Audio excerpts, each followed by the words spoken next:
आप में से सबने नेपाल की तस्वीरें देखी। उन तस्वीरों को देखने के बाद सबसे पहले मन में क्या ख्याल आया, अगर साझा करिए हमारे साथ एक एक करके बताइए। तस्वीरें बहुत भयावह हैं और यह एक संकेत की तरह है कि अगर हमें एक वैश्विक सभ्यता की तरह आगे बढ़ना है तो हमें इस पर बहुत ध्यान देने की ज़रूरत है। और नेपाल ने पहले जनजी प्रोटेस्ट देखा, अब नेपाल बाढ़ देख रहा है। तो हमें इस बात के लिए कम से कम सावधान रहना चाहिए कि जिस तरह जनजी प्रोटेस्ट वहाँ से यहाँ आया, हमारी तरफ बाढ़ ना आए और वो बाढ़ आए। और मुझे ऐसा लग रहा है कि सरकार हमारी इतने मेजर्स अभी नहीं ले रही है जिससे कि प्राकृतिक आपदाओं को रोक सके। तो मुझे लगता है कि इस पर बहुत ज्यादा ध्यान देने की जरूरत है। और यह एक संकेत आपको ये क्यों लगता है, बाइक दे दीजिए, कि सरकार तैयार नहीं है? मैं इसी पर आज चर्चा करना चाह रही हूँ कि सरकार तैयार है कि नहीं है और हम क्या कर सकते हैं अपनी तरफ से, बताइए। जब हम प्राकृतिक आपदाओं की बात कर रहे हैं तो ये जो प्रिवेंटिव मेजर्स हैं ये कुछ एक दो दिन में नहीं लिए जाते या कुछ महीनों में नहीं, ये तो सालों से लेने चाहिए। और जहाँ तक मुझे लगता है हमारे यहाँ कोई भी प्रिवेंटिव मेजर नहीं लिया जाता है। इवन जो फ्लड प्लेन्स हैं वहाँ लोग रह रहे हैं, इंक्रोचमेंट हो रहा है। जब लोगों के घर में पानी आता है तब तो सब बोलेंगे कि यार यहाँ पानी आ गया, बाढ़ हो गई, लेकिन जब लोग पानी में गए थे तब तो किसी ने बोला ही नहीं कि वहाँ पानी में गए हैं, अब वहाँ पे बाढ़ आएगी। तो मेन पॉइंट ये है कि हम कभी प्रिवेंटिव मेजर पे फोकस ही नहीं कर पाए, और अगर अब हम सोचेंगे कि हम रोक सकते हैं तो वो हमारे हाथ में नहीं हो। ये उन्होंने बड़ी बात कही है। अब लोगों के मन में ये क्यों है कि हम प्रिवेंटिव मेजर्स पर काम ही नहीं कर पाए हैं? ये क्या हमने काम नहीं किया है? मैं इस पर भी आऊंगी, बोलिए। हम नेपाल की जो हमने तस्वीरें देखी हैं वो काफ़ी चिंताजनक और भयावह हैं। और अगर हम देखा जाए तो अभी नॉर्थ ईस्ट में काफ़ी बाढ़ आ चुकी है, बिहार में हर साल बाढ़ आ जाती है। तो अगर हम ये सोच रहे हैं कि हमने प्रिवेंटिव मेजर्स ले लिए हैं तो हम बहुत देर कर चुके हैं। प्रिवेंटिव मेजर्स बहुत पहले ही ले नहीं, अब यही मैं इस पर पहले आना चाहिए। संजय जी, इनको लग रहा है, छात्रों को लग रहा है कि हमने कोई प्रिवेंटिव मेजर्स लिए ही नहीं है, हमारी तैयारी पूरी नहीं है। ऐसा क्यों? इनको बताइए, क्या हमारी तैयारी नहीं है? अगर आप 2005-06 के पहले देखें, हमारे यहाँ जो विभीषिकाएँ आती थी, उड़ीसा साइक्लोन, सुपर साइक्लोन को लीजिए, 10,000 से ज़्यादा लोग मरे। भुज में हज़ारों लोग मरे, भुज अर्थक्वेक में, लातूर में। उसी तरह जो सुनामी 2004 के है उसमें लाखों लोग प्रभावित हुए। तो उसके बाद इनके एक्सपीरियंस पर हमने जो डिजास्टर मैनेजमेंट आपका प्रबंधन है शुरू हुआ, और डिजास्टर मैनेजमेंट एक्ट 2005 में बना। 2006 में डिजास्टर मैनेजमेंट प्लान के साथ हम ये जो NDRF है, नेशनल डिजास्टर रिस्पांस फोर्स, वो आया। तो इसके साथ ही क्या हुआ कि नेशनल और इंटरनेशनल लेवल पर इसके बारे में सोच और भी पैदा होती रही। जो ह्यूमैनिटेरियन असिस्टेंस है UN का, उसके बेसिस पर ट्रेनिंग शुरू हुई। मेजर शिफ्ट जो हमारा रिएक्टिव टू प्रोएक्टिव जो है वो इस एक्ट के तहत आया, और हमने इस पर काम करना शुरू किया, जो कि सेंडाई फ्रेमवर्क जो इंटरनेशनल लेवल का है UN का, उसमें आपने देखा होगा 2015 से 2030 का प्लान है जिसमें डिजास्टर रिस्क रिडक्शन के लिए काम होना है।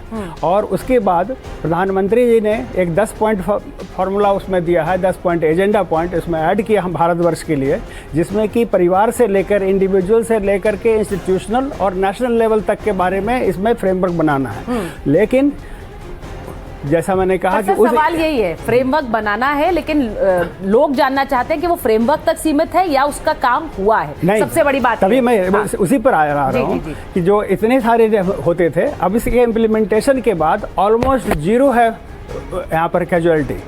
और उस एरिया में एक्सेप्ट हिमालयन रीजन, जहाँ पर कि जो कि बहुत ही अभी टेक्टोनिकली एक्टिव है, वहाँ पर टेक्टोनिक मूवमेंट्स भी हो रहे हैं, वहाँ बन रहा है। और उस एरिया में अभी क्या हो सकता है कि रिमोट सेंसिंग की फैसिलिटी जब बढ़ेगी तभी इन चीज़ों को, जो एवलांस और ये सब चीज़ें हो रही हैं, तो उन पर नज़र रखे कि उतने वहाँ पर सेंसर्स नहीं लगाया जा सकते हैं, क्योंकि इतना बड़ा एरिया है। इसमें एक बहुत बड़ा सवाल ये है, हर्षवर्धन जी, अगर मैं आपसे पूछूं, बहुत से लोग ये इस पर चर्चा कर रहे हैं कि ये प्राकृतिक आपदा है या ये मैनमेड आपदा है, क्योंकि जो खबर हमारे पास आई, मैं अगर कुछ तस्वीरें भी दिखाऊंगी, जरा तस्वीरें चलाइए यहाँ पर। आप जब तस्वीरें देखेंगे तो उसमें सिर्फ पानी नहीं है, कह रहे हैं कि जो जिस तरह से पानी नीचे आया, तटबंध तोड़ कर आया, और उतने साथ किस तरह बड़े बड़े पत्थर लेकर नीचे बहने लगा। सिर्फ यही नहीं है, ये तो एक तस्वीर है, देखिए किस तरह से एक बड़ा बोल्डर नीचे बहता हुआ आ रहा है, ये इसकी वजह से नुकसान ज्यादा हुआ है। लेकिन सिर्फ ये नहीं है, कह रहे हैं कि जिस तरह का कंस्ट्रक्शन पूरे इलाके में हो गया था उस वजह से त्रासदी ज्यादा बड़ी हो गई, क्योंकि अगली तस्वीर चलाइए, त्रासदी ज्यादा बड़ी हो गई क्योंकि आसपास इतना मलबा लेकर ये पानी नीचे आया, तो इससे बहुत ज्यादा नुकसान हुआ है। मेरा सवाल आपसे हर्षवर्धन जी, क्या ये प्राकृतिक है या मैनमेड था?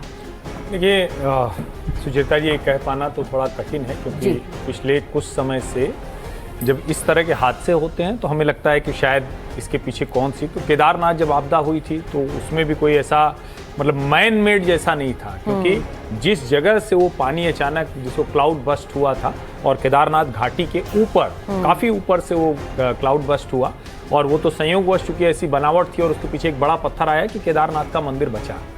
लेकिन उसके बाद चूंकि केदारनाथ में कोई लोग रहते तो थे नहीं, वो तो एक तरह से कहें कि आने जाने की जगह थी।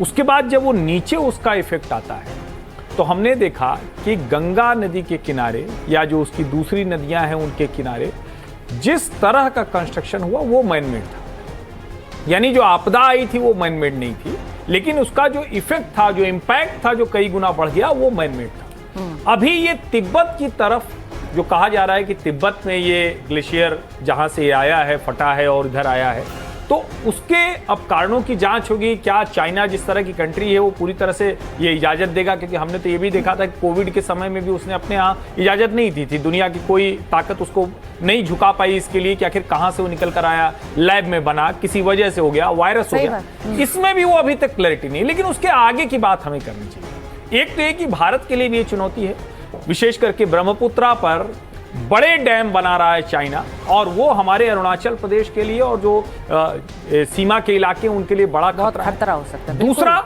हम किस तरह से तैयार हैं उसके लिए, तो अभी संजय जी ने बताया ही, लेकिन एक जो बड़ा चेंज है, जो पिछले 1-1.5 दशक में बड़ा चेंज हुआ है कि हम अब सिर्फ इवैक्यूएशन के लिए काम नहीं करते, या हम अब सिर्फ इतना भर नहीं काम करते कि जब आपदा हो गई तो उसके बाद हम राहत करें, रेस्क्यू ऑपरेशन तक काम नहीं करते। हम उसको पहले से अर्ली वार्निंग सिस्टम, हमने वेस्ट बंगाल में देखा, जो भी संजय जी ने बताया कि एक भी ऐसी कैजुअलिटी नहीं, 0 कैजुअलिटी पर हम काम कर रहे हैं। ओडिशा का बड़ा उदाहरण है, जब वहां नवीन पटनायक मुख्यमंत्री थे और नरेंद्र मोदी ने पहले से उनसे बात की और 2 दिन पहले से उस पूरे इलाके को हमने खाली करा लिया।